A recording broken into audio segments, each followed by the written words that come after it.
She's the most successful woman to ever hit video games.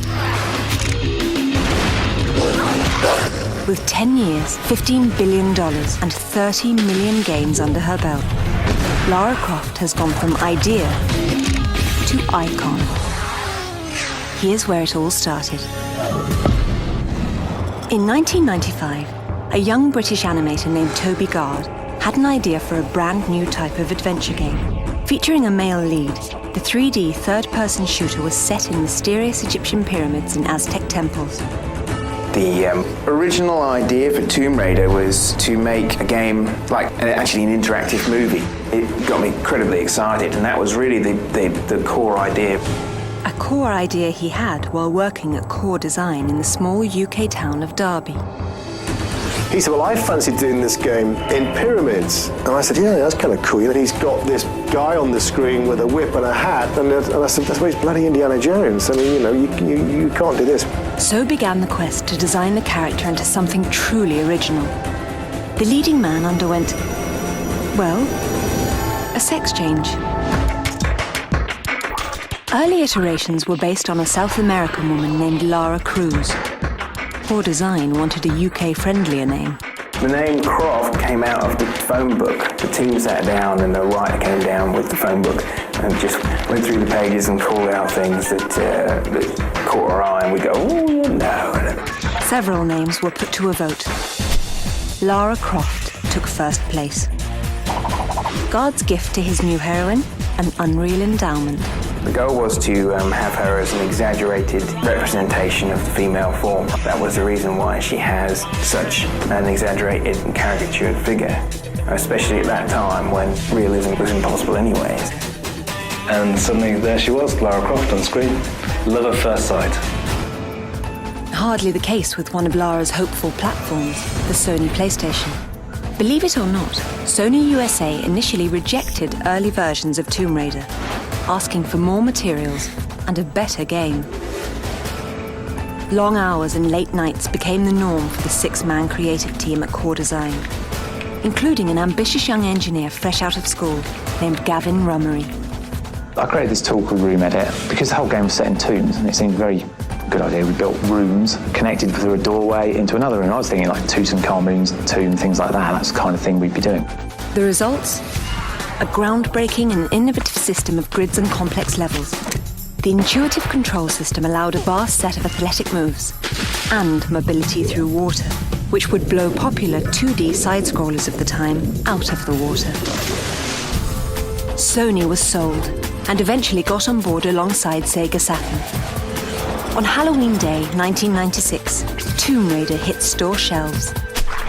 The title's impact on the industry was instantaneous. Praised by critics for its gorgeous graphics, crisp full-motion video cutscenes and unprecedented gameplay, Core Design and parent company Eidos had a hit. The first day of sales was extraordinary. You know, she went straight to number one in a matter of minutes, effectively, and stayed there for a very, very long time. We as a company realised this was not just a video game. It had all the attributes, all the foundations, all the platforms to actually turn it into a true entertainment product. I've been told that if you took all of the copies of Tomb Raider that were sold and piled them one on top of the other, you'd have a building 27 times the height of the Eiffel Tower. What a monstrous, monstrous hit it is. But not everyone decided to share in the riches. In 1997, at the height of Tomb Raider's commercial success, Lara's creator decided to leave the company. Because a character like Lara Croft is essentially an asset for a company, there's always going to be opportunities for sorts of cross-promotional stuff. I certainly had a major problem with the way that Lara was being portrayed in the beginning of the franchise. I don't think that the character would ever get into Maxim-style poses. Lara was his baby, and then people got on top of it and they suddenly went, right, we're going to do it this, we're going to do that.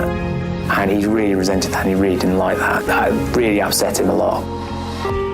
With 7 million units of Tomb Raider sold, Eidos knew the show had to go on. Designers at Core instantly began work on a sequel.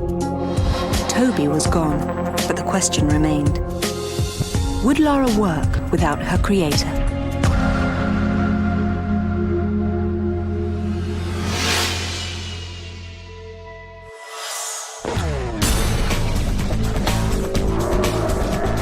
By the end of 1996, Tomb Raider had become a household name overnight. The pressure was on. Without the help of Lara's creator, Toby Gard, Core Design had to deliver a new Lara and a series of action-packed sequels living up to the first game. In 1997, a new deal making Tomb Raider a PlayStation exclusive title provided a big boost for the franchise. It didn't hurt at all to have the first console to ever ship 100 million units on Lara's side. A success like Tomb Raider becomes sort of the holy grail of anybody setting out to write a game. Being exclusive to PlayStation allowed us to do a lot of advertising on behalf of the title. Tomb Raider helped PlayStation a lot, and in a way, PlayStation helped Tomb Raider a lot. In Europe, PlayStation is really the platform of choice. The character identified as a PlayStation icon was good for both parties. On October 31st, 1997, Eidos launched the much-anticipated follow-up, Tomb Raider 2. This time, Lara had to hunt down an ancient Chinese artifact, which was also being chased by evil crime kingpin Marco Bartoli. Core Design worked tirelessly to ensure that this chapter was filled with explosive action. Tomb Raider 2 was insane, from my own personal point of view. I was working pretty much 24/7 for 6 months. Hard work paid off. Players got their hands on some cool new weapons and gadgets, while cruising the world in a variety of innovative vehicles, like a snowmobile in Tibet or a speedboat through the canals of Venice. I always just loved it, like you could bomb around the canals in Venice, and I always thought that was really cool. And so did the rest of the world. Part 2 was an instant hit, selling 7 million copies worldwide. By this point, Lara was an A-list celebrity, and Eidos knew that in order to meet demands, they would need to deliver even more hits. It sounded good in theory. We had no choice but to release another Tomb Raider year on year, each Christmas.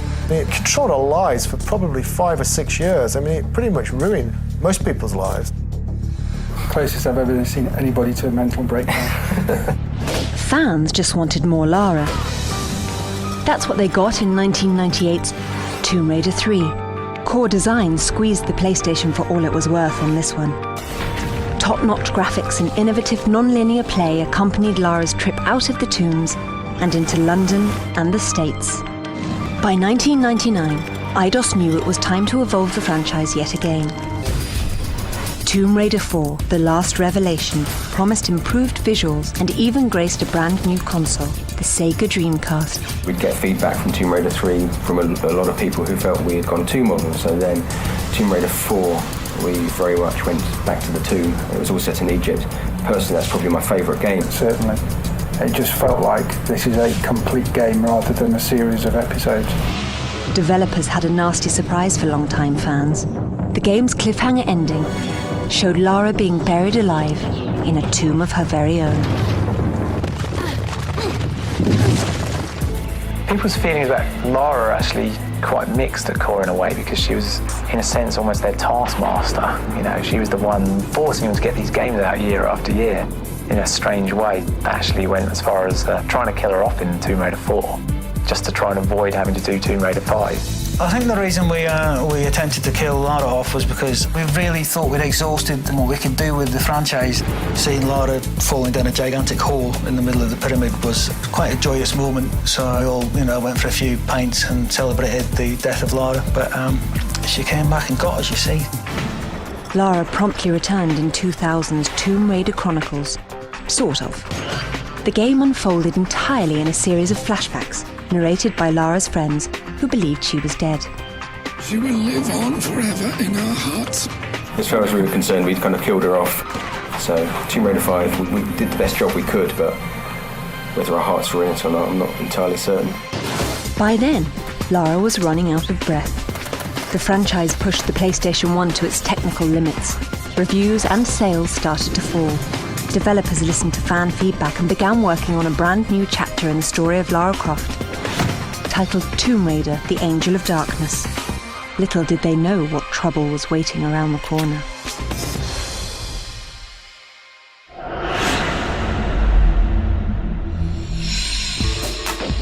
Gamers were still buying Lara Croft's adventures by the jeeploads in 2001. But critics and fans agreed. The series was losing its luster. With the release of the PlayStation 2, the Tomb Raider team decided to overhaul the game for next-generation consoles quickly. The consensus was it needs to change. She needs to be able to talk to people, she needs to be harder edge, this whole list of stuff which we all sat around and we all bought into. But as that project went on, it was obvious we'd made it too big and what we were trying to do was insane. I mean, just mad. The time limit wasn't really enough. The team size wasn't enough. We missed loads of deadlines. Angel Knight was forced out before it was really ready. In late 2003, the ambitious Tomb Raider, The Angel of Darkness, was released worldwide, with some mixed results. Initial sales were strong thanks to an aggressive ad campaign, but critically, the game received lower scores for its glitchy graphics and awkward control scheme. I don't think you'd ever get anybody else to admit to Angel of Darkness that it was their fault. Ultimately, it was my fault, and I paid for that with my job, which I'm very happy about that. But it was done by committee, so you live or die by the sword.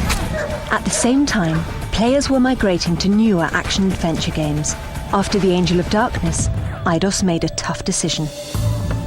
Stop. We're going to have to take this away. We've got to this Jewel in the Crown franchise. We've got to be seen to be making a new start, so they took it over and gave it to the Crystal Dynamics in the States. In order to creatively jumpstart the series, developers at Crystal Dynamics knew they would have to make some big changes for Eidos, while staying true to the series' roots. Coming back and starting to work on Tomb Raider Legend posed a number of challenges, because one of the biggest questions that were asked was, is the franchise still alive today? Is the consumer interested? An old friend jumped in to help answer those questions. Toby Gard. Wiser from the experience of a decade earlier, Gard wanted to rekindle an old flame. I wanted to get back involved because I felt like I could help to sort of guide the brand and guide Lara back in a sort of direction I thought that the original Tomb Raider was taking it. With Toby's help, developers started the difficult task of reinventing the series. The overhaul began with the leading lady herself. For the newest game, the buxom booty hunter received a full body change. I decided to sort of turn it on its head, how we were approaching the character design, which was to keep very, very caricatured proportions and shape, but then go for real realism in terms of muscle and bone structure and detail. Next up, Crystal Dynamics made Lara's actions much more fluid, allowing killer combinations of moves. Like a pro gymnast, Lara could run, jump and flip through Legend's intricate tombs. The new environments were a huge draw for longtime fans. In April of 2006, Eidos released Tomb Raider Legend. In the opening scene, 9-year-old Lara was traveling with her mother when the plane crash-landed in the Himalayas. The Crofts stumbled on an ancient artifact, and Lara's mother accidentally got sucked into a bizarre time rift. The concept is this plane crash that she suffered at a young age in the Himalayas and having to escape on her own, breaking her out of this sort of cozy lifestyle. Critics loved the revamped control scheme and called it a true return to the series' roots. The changes paid off. Legend sold over 3 million copies worldwide, becoming the fastest-selling Tomb Raider game ever. Thanks to the daring facelift, the Tomb Raider series was back on track, and fans couldn't be happier. We've just really scratched the surface of what you can do with Tomb Raider up until now, and so the future, it's just going to hold so much more.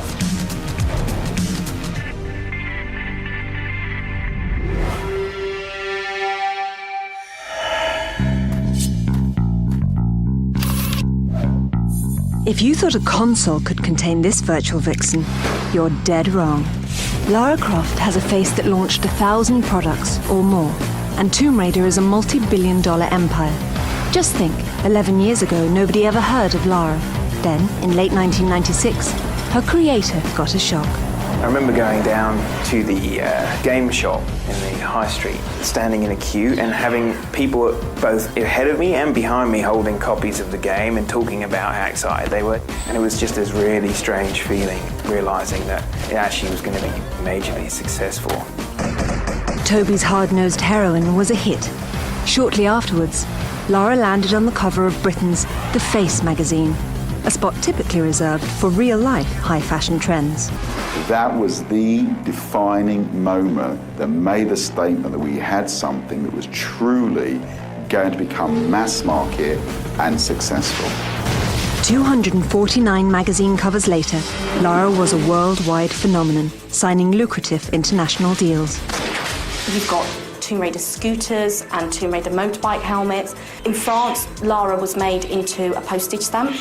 In Spain, she's been the face of SEAT. They had a whole series of advertising based around Lara. For more than a decade, advertisers have sought a piece of Lara to help boost sales. But how does Eidos do this without selling out? That's where Janet Swallow comes in. As VP of licensing, she's called daily by folks looking to stamp Lara on anything, from lunch pails to garden hoses, pizzas to bed sheets. Rarely does a product make the cut.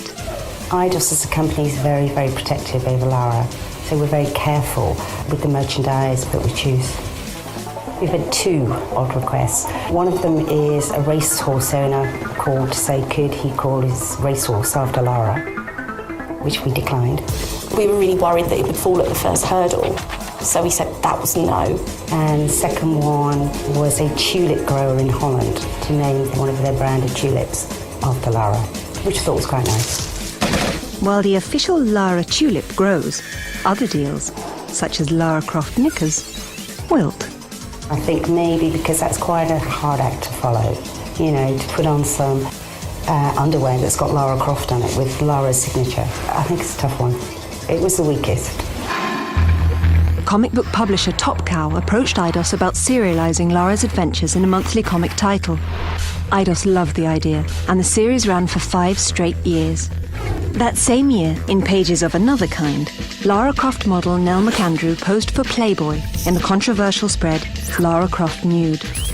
Eidos pulled the trigger on a lawsuit, forcing Playboy to pull those copies from shelves and alter the cover. Perhaps the strongest deal in the history of the franchise went down in 2001. Lara Croft had all but conquered the game world. So, what's a young woman to do? Simple. Head to Hollywood. But first, film producer Lloyd Levin had to convince studio execs to take a little gamble on Lara. There was very little awareness within the movie industry about the potential of video games. When we were submitting the property to studios, there were a number of cases where we had to submit PlayStation consoles so they could play the game. Video games didn't have a great history of silver screen iterations. Box office busts like Super Mario Bros. Turned off much of the game-based film viewing public. It was somehow assumed that it just wouldn't work. We never had any doubt, and we knew that it was a great opportunity to actually do something that was a little bit unprecedented. Paramount took a swing at the pitch and hit a grand slam.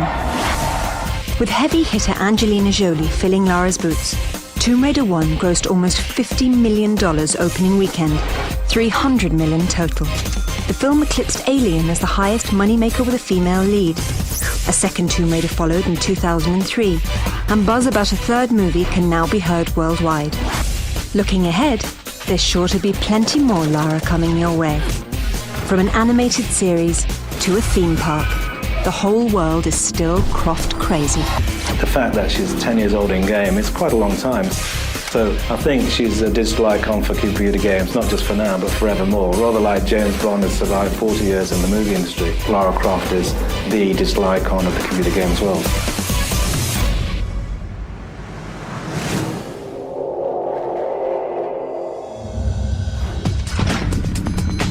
As a franchise, Tomb Raider has done just about anything a video game can do. But there's always room for another first. Through the years, Eidos has chosen one young lady to be Lara. For the first time ever, all past live-action Laras come together for a high-profile photo shoot. For Ian Livingston, creative director at Eidos, it's a family reunion of sorts. I've been so pleased to be the real Lara's father, to see all my daughters back here in one room again, all giggling and reminiscing about their days of Lara Croft. It's fantastic, and they're all enjoying it, I'm pleased to say. I think I'm the only one who's really aged. They all look amazing. Here's a year-by-year look at a decade of devastatingly dashing dames.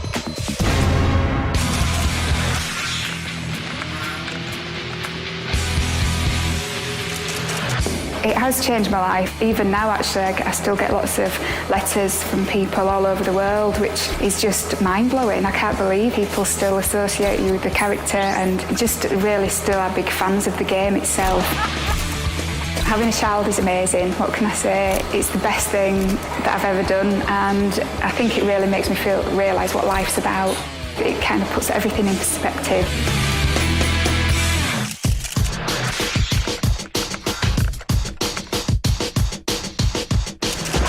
The first time when I heard about Lara Croft, when my friends were playing this game day and night, and I was like, what are you playing? What are you obsessed about? They said, oh, this is Lara Croft, you know, she's really hot, and actually you do look a bit like her, and you've got the same name. It was meant to be. When I went to character, I felt very strong, very confident, very sexy, very powerful, because, you know, Lara Croft is all that.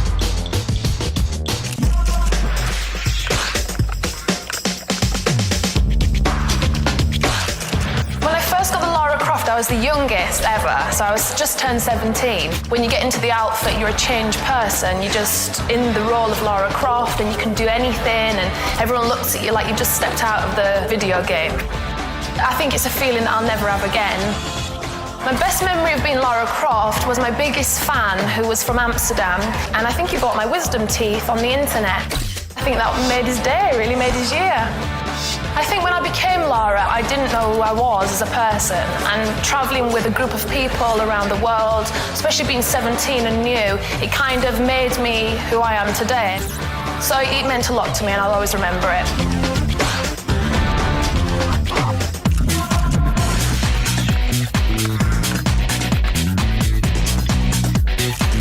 I definitely felt like character transformation because it was really stepping into Lara's skin. I was really out there and ready to kick some ass. I was extremely tall with my boots, and it was just really intimidating. People would really be, you know, like astonished. And I love to make people smile. I love to entertain, so it was great fun. It's just really nice that you can see that some fantasies do become reality. Do they ever? The photo shoot was a resounding success. On 3, 1, 2, 3. I did one more, that was pretty hard. Much like the game, the Lara model has evolved too. In 2006, the latest Lara, Karima Adebib, tackled unprecedented training with the British military. From army combat to zipline tactics, Karima's role as Lara was the toughest yet. Can she live up to the top-notch standards set by Eidos? Time will tell. When I first got the job, I was told there were previous Laras before me, and I remember getting home and getting on the internet immediately, trying to do my research on these girls. I've taken a lot from what they've already done, because they're my predecessors. To better myself, I take the best qualities and try and put it into one.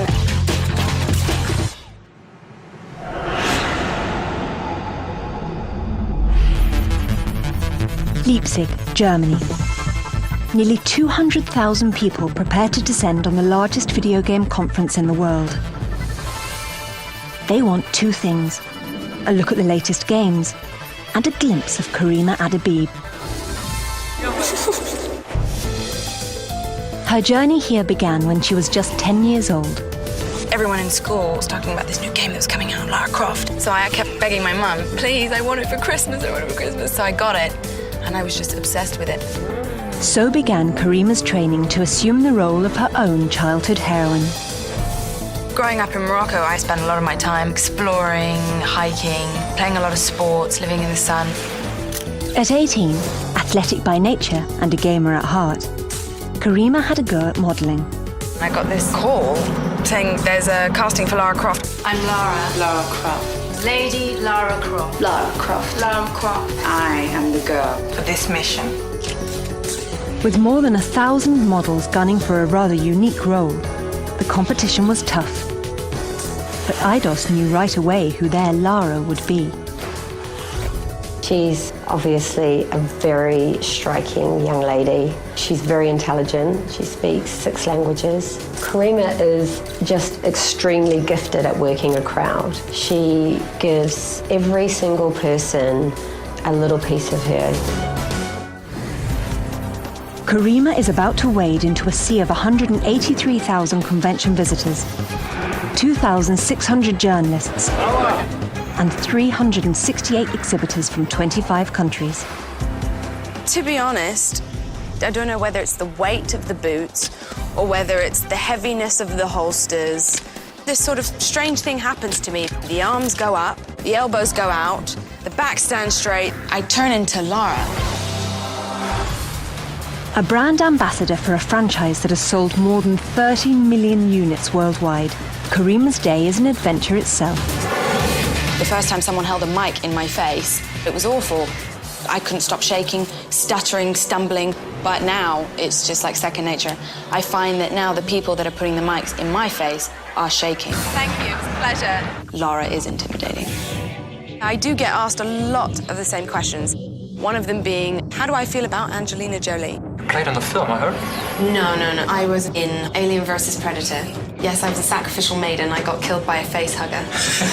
What else? How did I get the job? What I was doing before the job? What are my intentions later on? Do I want to be an actress? Do I want to be a writer, an astronaut? Do I have a boyfriend? Am I going to get rid of him? What happens on level 7? And Karima knows exactly what happens on level 7. A fact that does not escape fans' chat rooms, blogs, and message boards. Do it, Hitman! All the boys love her. But the great thing is she's got lots of female fans for the fact that she's intelligent and she's strong and she's just as witty and clever. Lara is beautiful both in and out. Can't get any better than that. And with tens of thousands of fans clamoring for attention, an autograph, a hug, or bullets, You need to train. this mission is one that Karima is proud to tackle. I put a lot of heart into this job for the fact that I'm a gamer. I've grown up with Lara, and now, 10 years later, for the 10th anniversary, I am Lara. It's an odd job, it's an exciting job. It's a job that takes you all around the world. Who knew you could be Lara Croft as your day job?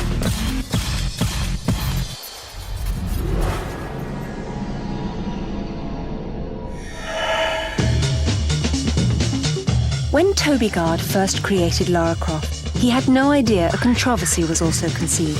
For the past decade, Lara has been dubbed both feminist icon and pixelated play toy. In terms of how females have been portrayed in games up until Tomb Raider 1, they had been often portrayed purely as objects, and normally damsels in distress or just terrible fantasy sort of dominatrix-type characters. But Lara was born during the late 90s, the height of what the Spice Girls called girl power. Even still, at the time, convincing execs to let a woman star in her own game proved difficult. Traditionally, all games had male characters because they were played by boys. But these boys hadn't stopped playing games, they just got older. And what would they rather look at? Hedgehog, Plumber, or Lara Croft's firm bum? With the benefit of hindsight, no pun intended, it was an obvious answer. Male gamers swooned for Lady Lara, a sex symbol for the digital age. Are men only interested in you because of your body? No, I'm rich too, darling. Women have also fallen in love with her kick-ass, no-nonsense attitude. A former editor at Ms. Magazine, Jennifer Baumgardner, is a prominent women's advocate who writes for Harper's and NPR. Lara Croft she's just simply in the tradition of a long line of women who can protect themselves and who are warriors, from Xena the Warrior Princess to Buffy the Vampire Slayer. It's good to have protagonists that are women. So not just the people who are being saved are women, but the people that can do the saving are women. But not every woman dug Lara. When Tomb Raider 2 dropped, Eidos advertised the new game with a series of commercials that played up Lara's sexiness. As fans rushed to stores to buy Tomb Raider 2, the controversy heated up. Ismini Roby is the chief editor and co-founder of womengamers.com, the largest women's game portal on the internet. They put her in bikini photo shoots and anything that they could to make her even more appealing to that fanboy audience. To watch Lara Croft be marketed more as a sexual object, I was extremely disappointed. So was Lara's creator. In fact, Toby Gard left the franchise over the new portrayal. Still, when well-known feminists like Germaine Greer argued that the heroine was nothing more than an adolescent fantasy, Gard took objection. I think that her comment of Lara Croft being a sergeant major with balloons stuffed up his shirt is a little bit like saying any sensitive guy who has any non-macho tendencies is just a woman with like banana stuffed down her trousers, and I think that it's nonsense. Thanks to Tomb Raider Legends' more realistic model of Lara in 2006, the uproar died down a bit. But that hasn't stopped the headbutting over the legacy of the video vixen. In our society, there's a big focus to be thinner. There's a certain kind of woman that everybody kind of wants to be, the tall, the thin, with the big breasts. It would be interesting to see companies making more realistic varieties of women. I don't think that having those sorts of fantastic, idealized images out there in the world are what girls who have issues with self-esteem, I don't think they're comparing themselves to a video game. If Lara Croft was a real person, she would not be able to walk. Her back would not be able to support her boobs. And to see Lara Croft scaling a mountainside with makeup and really short shorts, completely unrealistic. As a feminist, I guess I come down pretty hard on the side that if Lara Croft wears revealing clothes, hey, she's got it. She should flaunt it. Love her or hate her, there's no doubt that Lara is here to stay.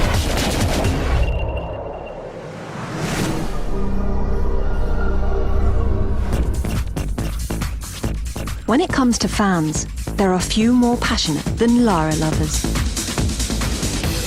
Since the birth of the franchise, fanatics have found some pretty creative ways to honour their favourite Tomb Raider. Katie Fleming, a 20-year-old student from Canada, has created one of the web's most popular Tomb Raider fan sites and authored 10 original novellas based on Lara. Lara arched her body midway to decrease her overall distance and landed half a foot from where she eyeballed. Not bad. 500,000 folks have logged on to Katie's site to have a read, and in March of 2003, her tales took first prize at a worldwide fan fiction contest sponsored by Core Design. I wrote my first story just for fun, for myself, and I continue to write for myself. If I'm happy with it, then that's what I'm going for, but to have other people read them and really like them is like an extra bonus for me.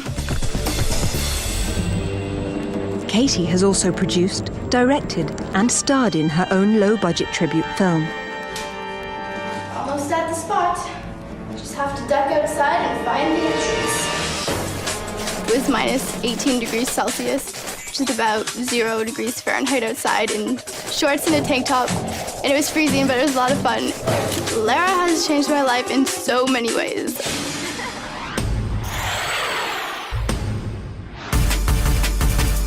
Chantal Slagmolen from Amsterdam claims that she is Lara's #1 fan.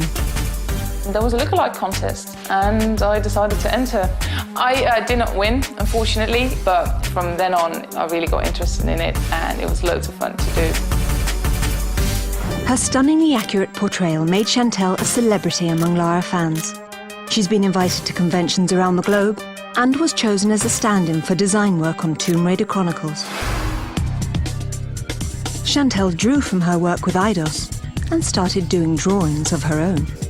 I mainly do just single drawings of Lara. It starts off with a small sketch and then it gets transferred to the computer, and depending on that, I digitally color it or just digitally ink it. She eventually fell in love with the art form and made a life-changing decision. I was studying computer science, and while being around Lara and in the environment Lara was created in, she sort of inspired me to go to art school, which I finished now with a degree, and doing graphic designer jobs, which I really love. We're the world's biggest Tomb Raider fans because nobody else ever got one of these from her. In 2001, Lara tackled the role of matchmaker for a pair of fansite forum surfers. codenames Goran Agar and Katsuken Ponytail. He lived in Germany. She lived in Canada. No distance was too great for these Lara lovers. Kat flew to Goran, and it was love at first sight. Lara Croft brought us together, and she's been all around us since then. When we entered the office of the Registrar of Marriages, what was hanging behind his desk was a Tomb Raider poster. I mean, what better signs do you want? Their honeymoon was even a retracing of Lara's steps in Tomb Raider 3.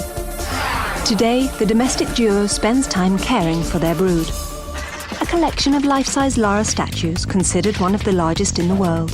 This house we built with our Lara Croft figures in mind. We wanted to have places to display them to their full potential. And I think we've managed to pull it off pretty well. Quite well. The healthy obsession doesn't stop there.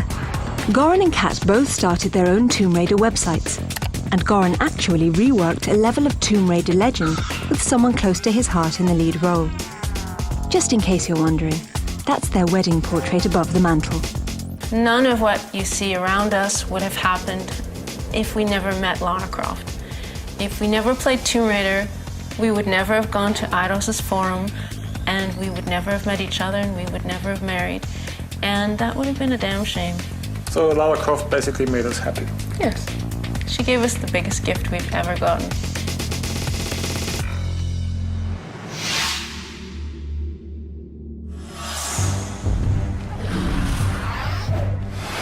In early 2006, a mysterious trailer for a video game called Tomb Raider Anniversary Edition leaked onto the web.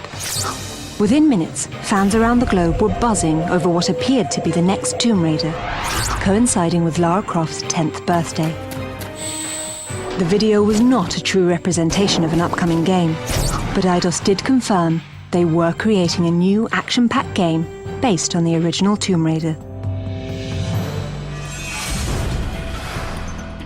There was a kind of a series of emotions that we went through when we found out that we were going to get to make the next Tomb Raider game. You kind of realize, holy crap, we have to make the next Tomb Raider.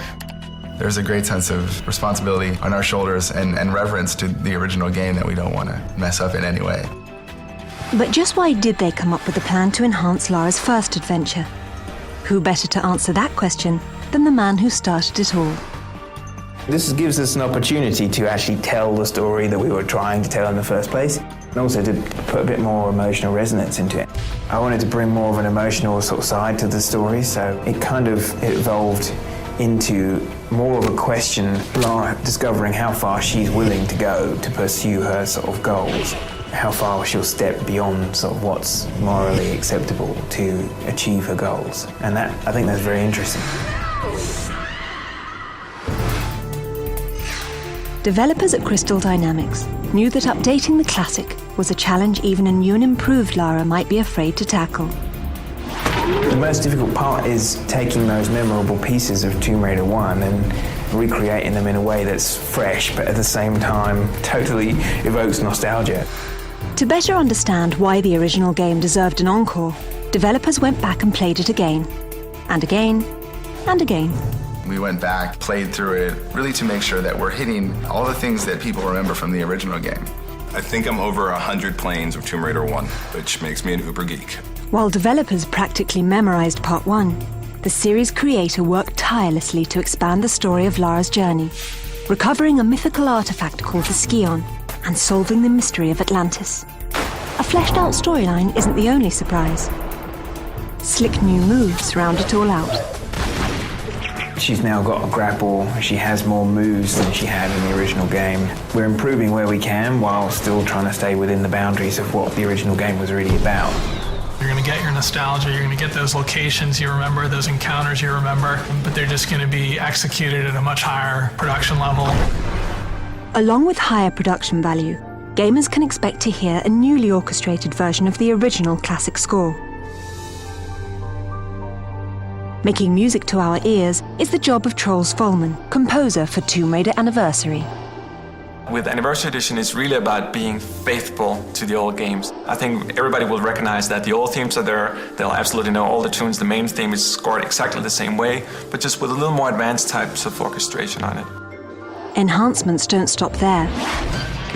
Players will get some pretty interesting eye candy this time around.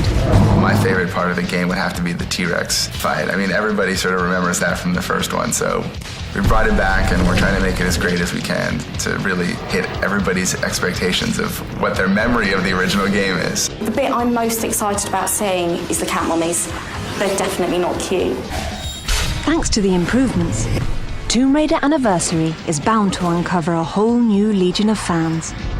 Gamers from the crypts of Cairo to the tombs of Tunisia are keyed up for Lara's big birthday bash. If we have one message for the fans out there, it's that we're doing our best to make a faithful recreation of the original Tomb Raider experience, and that we're really doing it for you guys, and we hope you enjoy it.